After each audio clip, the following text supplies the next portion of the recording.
creo que es pariente nuestro, 140 millones de pesos ganó el Kini 6. 140, ¿qué será 140 millones? ¿Cómo será 140 millones de pesos? ¿Cómo será entrar en el home banking y encontrar una cosa así llena de ceros? No me lo podrán pagar en moneditas. ¡Qué bárbaro! ¿Cuántos kilos serán 140 millones de pesos en monedas? ¡Qué bárbaro! Bueno, felicitaciones al hombre, uno se pone contento, ¿no?, de que alguien gane tanto dinero. Espero que lo pueda aprovechar él, su familia, sus hijos, sus nietos, qué sé yo. Hoy ya tampoco se sabe cuánto es 140 millones de pesos y qué importancia tiene con relación a otra cosa antes. Pero vamos a lo importante ahora. 8:38 nos visita, como todos los jueves, el licenciado Eduardo Campi. Presenta la siguiente entrevista Asociación Bancaria. Bueno, bienvenido, Eduardo, buen día. Buen día. Un gusto de que estés nuevamente con nosotros y con la audiencia. ¿Qué tal? Hablando de ceros, como vos dijiste. Claro, es un invento maya. Vamos a hablar de la matemática maya. Es decir, en la anterior entrevista hablamos de la agricultura, terminamos el tema de la agricultura, la matematización que había tenido el fenotipo del maíz, que ellos mismos elaboran agronómicamente, matematizando la salida de las hojitas. Los mayas le decían bil o bilmar cuando salían las hojas. Bueno, todo eso hablamos la entrevista pasada. Hoy dijimos que íbamos a contar el tema de la matemática y uno de los diseños inteligentes más centrales de la historia de la matemática, numéricamente hablando, es el cero, ¿cierto? Los mayas no lo inventan, digamos, primordialmente primero que los sirios, pero lo inventan, sí, lo diseñan antes que los hindúes, que son las tres únicas culturas que en la historia de la ciencia mundial pueden elaborar el cero. Occidente lo va a tomar de los hindúes a través de los árabes y por supuesto lo va a adoptar. La matemática maya no fue tan geométrica como la de Occidente. Occidente se basó más en la geometría analítica, la geometría euclidiana, etcétera. Los mayas fueron más aritméticos, es decir, numéricos. Se basaban y lógicamente, si nosotros estábamos hablando de ciencia, tenemos que recurrir a la matemática, porque no hay ciencia sin matemática, sin exactitud de la matemática, ¿no es cierto? Los mayas, como dijimos, habían elaborado una ciencia agraria, tenían que ser exactos en sus cálculos, con las variaciones lógicas de momento, pero tenían que ser exactos. Y si bien no elaboraron la geometría, es decir, no les interesó tanto la geometría, yo voy a dar uno o dos ejemplos de cómo la geometría ellos la utilizaron, sobre todo en la arquitectura, ¿no es cierto? Por ejemplo, en Tulum, que es una ciudad, un centro ceremonial que está en la costa del Mar Caribe, había como un edificio con dos ventanitas, y en el cual, en el interior del edificio, se prendía fuego, una fogata, y era una especie de faro que habían diseñado los mayas para que los navegantes que vinieran de noche, sobre todo los comerciantes en canoa, no encallaran en el arrecife, porque había un arrecife que lo rodeaba a Tulum y que si no se entraba en la dirección correcta, la canoa naufragaba con todo. Entonces diseñan dos lucecitas a través de la fogata. Entonces, si los remeros veían una sola luz, tenían que seguir remando. Hasta que no vieran dos luces que estaban bien enfrente de Tulum, no tenían que desviarse, porque si no sabían que iban a naufragar. Este es un ejemplo geométrico porque es geometría proyectiva, ¿no es cierto? Bueno. Después, por ejemplo, en Chichén Itzá, o sea, al norte de la península de Yucatán, en las paredes de los edificios tallaban mascarones. Yo acá tengo un pequeño dibujito para mostrar cómo es. En la esquina tallaban una mitad de un mascarón o de una cara para un lado y para otro. Entonces, vamos a suponer que este era el edificio. Si el observador se ponía paralelo a una de las paredes, solo veía una mitad. Si se iba a la otra, veía la mitad. Para ver, tenía que estar en la tangente paralela a la esquina de la construcción. Entonces ahí sí veía la cara entera. Es decir, el mascarón se venía para adelante y se formaba la cara entera. Lo real eran las paredes, ¿no? Pero el plano donde se formaba el objeto era hacia adelante, al revés que la pintura occidental. La pintura occidental, el plano real era el lienzo y las líneas de profundidad iban hacia el fondo. Iban hacia el fondo. Acá era al revés. Sí, lo que se enseña como perspectiva. Perspectiva, exactamente. Es decir, esto lo cuento porque muchos autores dicen no conocían la perspectiva. No era que no la conocían. Bueno, en fin. También conocieron la dirección, digamos, de la brújula. En América se emplearon las piedras magnéticas para las construcciones. Por ejemplo, en Copán, un centro ceremonial en Honduras, está edificado el centro del centro ceremonial de acuerdo al desvío de la brújula de ese lugar, que se llama declinación, ¿no es cierto? Todas las brújulas tienen una inclinación hacia el norte, claro, pero según el lugar se desvía un poco más o un poco menos. Bueno, los mayas conocían ese desvío antes que los europeos tuviesen siquiera noticia de la inclinación magnética, por así decirlo, en Copán, ¿no es cierto? ¿Eso tiene que ver con la curvatura de la Tierra? En parte sí, porque ahí Yucatán apunta justo al norte geográfico. Ah, mira. En parte sí, en parte. Bueno, los mayas, yo diría que hacen a la matemática, como decía Gauss, la reina de la ciencia, de todas, porque la aplican en todo, en la agricultura, en la astronomía, en los calendarios, incluso en la parte humana. Hay una historia que me gusta contar siempre.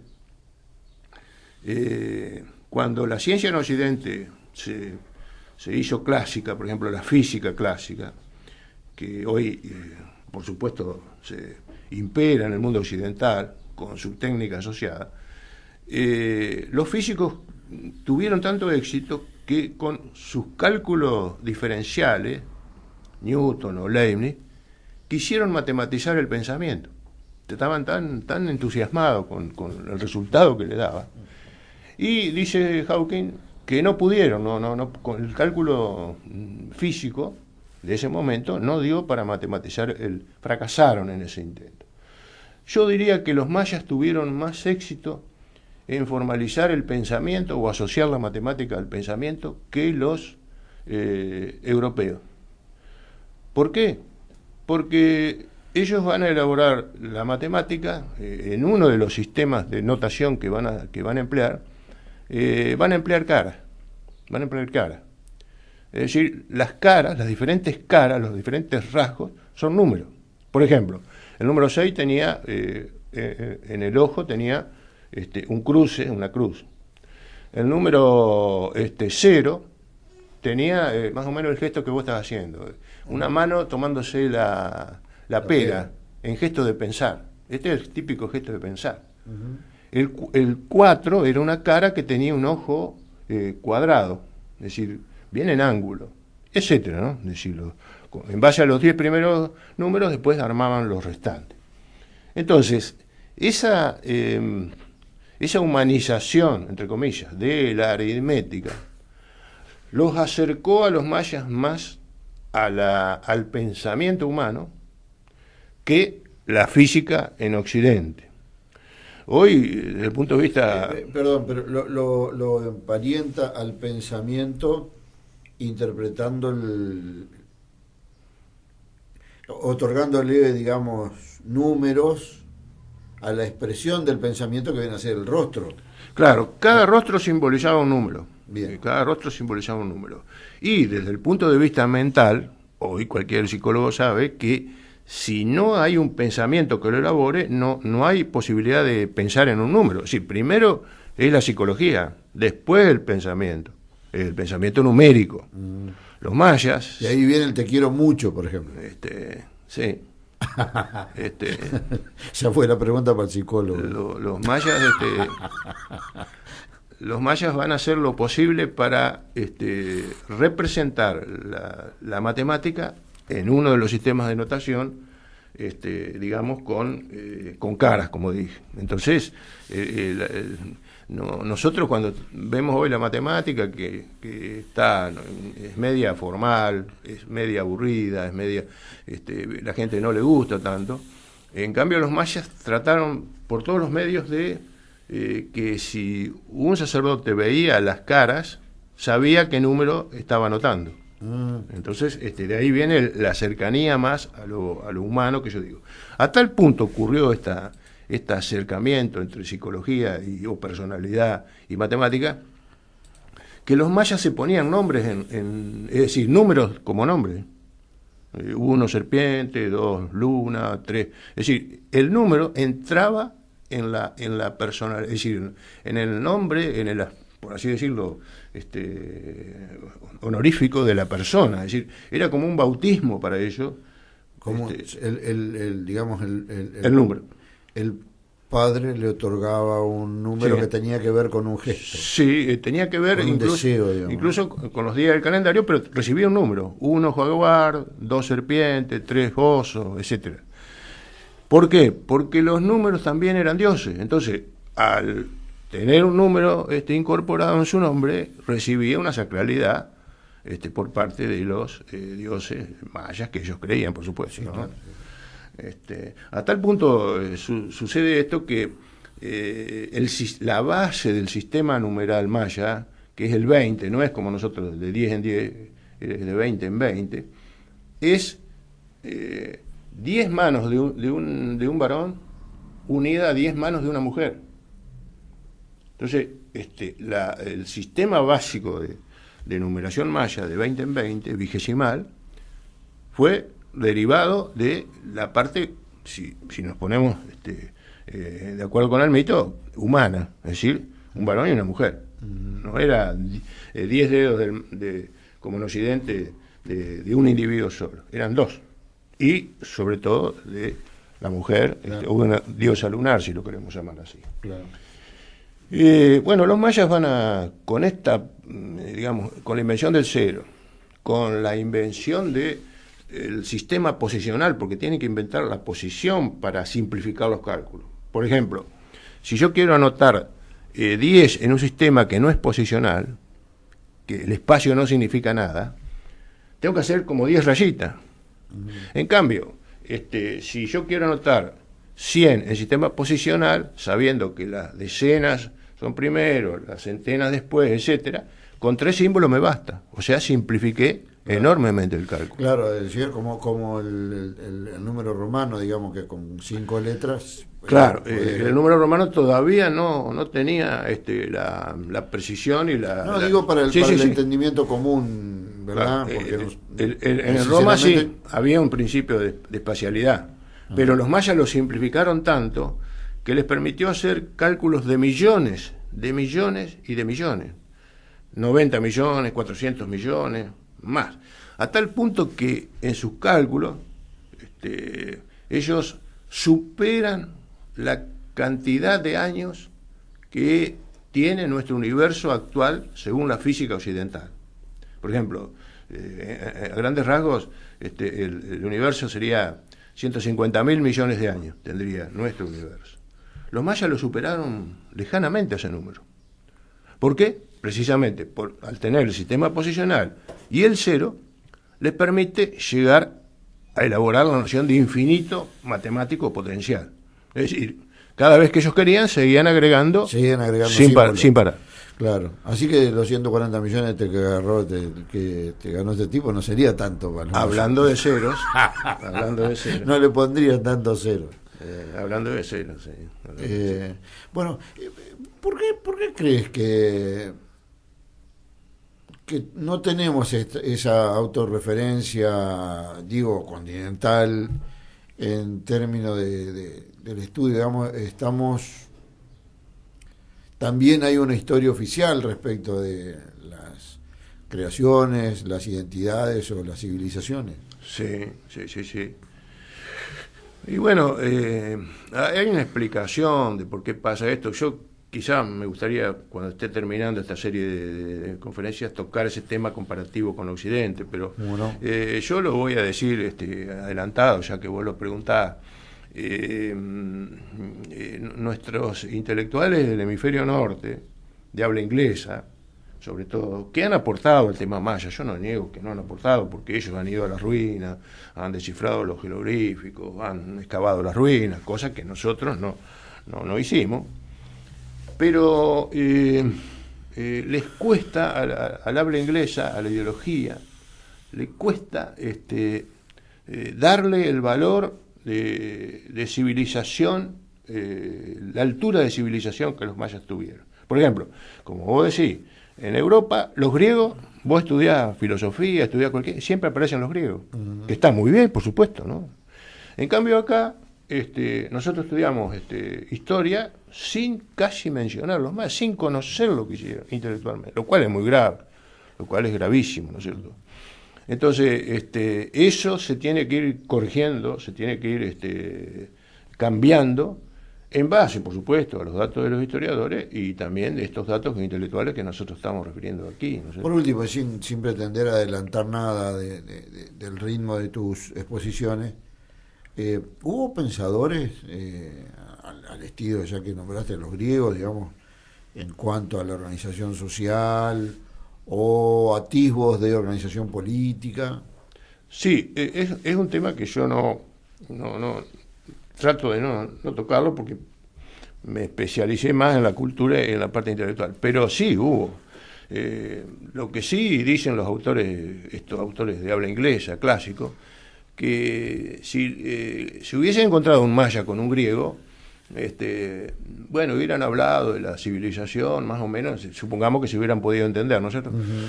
Pero cuando llegaran al tema del tiempo y del calendario, los griegos se hubieran quedado absortos. A tal punto como nos quedamos hoy nosotros, ¿no? Sí, claro, sí. Porque, es decir, cuando se tocara el tema de la temporalidad y de la elaboración que tuvo en América el sistema temporal, calendárico, ahí no había rival para los mayas. No hay rival para los mayas. Claro, porque si podían determinar inclusive temporadas, eclipses, podían, digamos, tenían una astronomía probablemente considerada básica en términos comparativos, pero el resultado no era para nada básico, al contrario, estaba muy adelantado. Era experto. Yo hace poco, viste, hay intelectuales del habla inglesa, como Argüelles, que le han mandado cartas al Papa, creo al anterior Papa, le mandaron pidiéndole que corrigiera el calendario, porque el calendario maya es más exacto que el nuestro, que el gregoriano, ¿no es cierto? Entonces le pide con justicia, con razón, que adopte una medida, y hoy creo que la UNE estaba estudiando el calendario, uno de los calendarios que estudiaba para mejorar al nuestro era el maya, así que bueno, con eso digo todo. Y en el sistema informático de Internet, en la enciclopedia que hacen nuestros amigos del hemisferio norte de habla inglesa, aparece la ciencia maya. Y dice que la ciencia maya era la más importante de Mesoamérica. Mesoamérica es la región de América Central que estamos hablando nosotros, de los países. Y yo le escribo, y dice, si usted encuentra error en este artículo, escríbanos todo. Yo le escribí, la ciencia maya no era la más importante de Mesoamérica, era la más importante del mundo en ese momento. Era un error grave por omisión. Ahora ellos no lo cambian, ellos siguen diciendo que los mayas son los más importantes de Mesoamérica, ¿viste? Esa es la rigidez que tiene la ideología de habla inglesa de nuestros amigos del hemisferio norte, ¿no? Que se sumaron, como dijimos la otra vez, al exterminio de las etnias, ¿no? Lamentablemente. Sí. Bueno, es que continúa. Porque quiero decirlo yo, en México y en Argentina quedó gran parte de algunas etnias, se transmitió a los genes de las personas. En cambio, en el habla inglesa fue mínimo. Es decir, los exterminaron, como dice Hoffman, de costa a costa, como a los bisontes, lo dice un historiador de ellos. ¿No? Entonces, esa soberbia, esa fuerza, todavía continúa, lamentablemente. Bueno, ojalá recatemos de nuestros genes algún valor, no digo para el sacrificio, ¿no? Pero sí para... ojalá, digo, el ejemplo de Evo Morales, por ejemplo, ojalá que fructifique eso en algún momento positivamente para los americanos. Yo tengo 3 o 4 amigos así al vuelo, que tienen o sangre chaná, o sangre guaraní, o sangre comechingona, y yo que me dediqué a los mayas soy gringo total. Eduardo, muchas gracias por la visita. Gracias a usted. Gracias por abrirnos la cabeza de esta manera. El licenciado Eduardo Campi, como todos los jueves, hablando de la cultura maya, de la civilización maya, y quién sabe de qué vamos a hablar el jueves que viene. La Asociación Bancaria presentó la entrevista en Concepción Siglo XXI.